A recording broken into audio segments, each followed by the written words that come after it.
Assalamualaikum warahmatullahi wabarakatuh. Kami dari kelompok 3 akan menjelaskan tentang jenis-jenis layanan BK dan prinsip-prinsip bimbingan dan konseling. Saya Nuresa Oskara.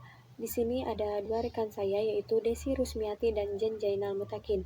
Pertama, yaitu jenis-jenis layanan bimbingan konseling. Ada 11 jenis layanan bimbingan konseling. Yang pertama, layanan orientasi. Layanan orientasi merupakan layanan yang memungkinkan peserta didik memahami lingkungan yang baru, terutama lingkungan sekolah.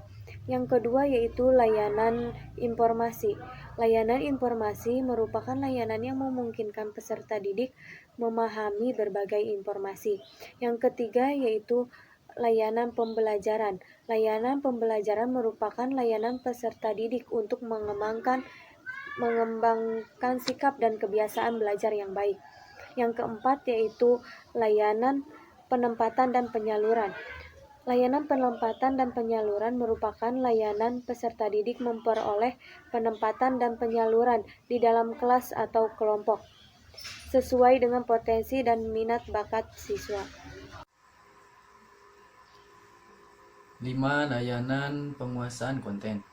Layanan penguasaan konten merupakan layanan yang membantu peserta didik menguasai konten tertentu, terutama kompetensi diri atau kebiasaan yang berguna dalam kehidupan di sekolah, keluarga, dan masyarakat. Keenam, layanan konseling perorangan. Layanan konseling perorangan merupakan layanan yang memungkinkan peserta didik mendapatkan layanan langsung tatap muka secara perorangan dengan guru pembimbing untuk membahas dan mengembangkan permasalahan yang dihadapinya. Dari perkembangan dirinya, tujuan layanan konseling perorangan adalah agar peserta didik dapat mengentaskan masalah yang dihadapinya. Layanan konseling perorangan berfungsi untuk pengentasan dan advokasi. 7. Layanan bimbingan kelompok.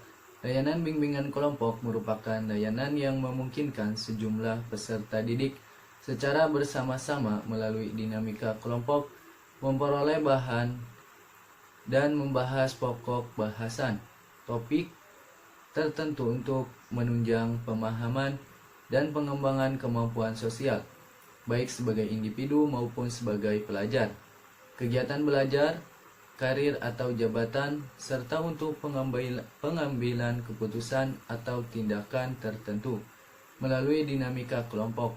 Layanan bimbingan kelompok berfungsi untuk pemahaman dan pengembangan.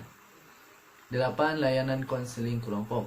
Layanan konseling kelompok merupakan layanan yang memungkinkan peserta didik masing-masing anggota kelompok memperoleh kesempatan untuk pembahasan dan pengentasan permasalahan pribadi melalui dinamika kelompok. Masalah yang dibahas itu adalah masalah-masalah pribadi yang dialami oleh masing-masing anggota kelompok. Layanan konseling kelompok berfungsi untuk pengentasan dan advokasi. 9. Layanan konsultasi. Layanan konsultasi merupakan layanan yang membantu peserta didik dan atau pihak lain dalam memperoleh wawasan, pemahaman, dan cara-cara yang perlu dilaksanakan dalam menangani kondisi dan masalah peserta didik.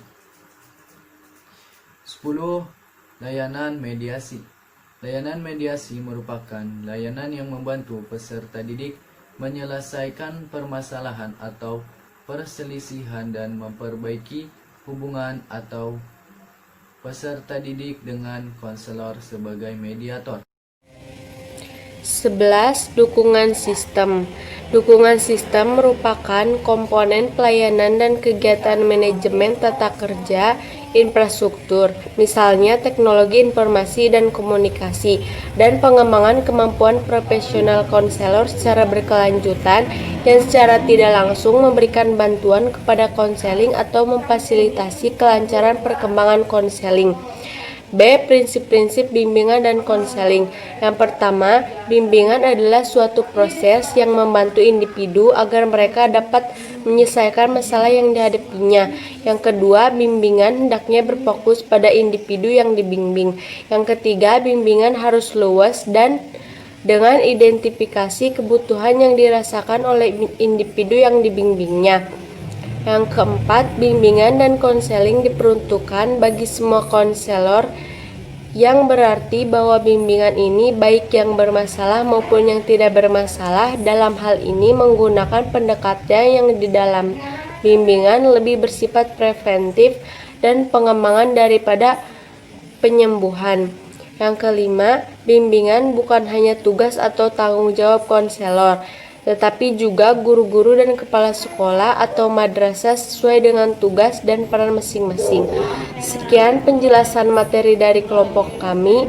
Kurang lebihnya mohon maaf. Ditutup. Wassalamualaikum warahmatullahi wabarakatuh.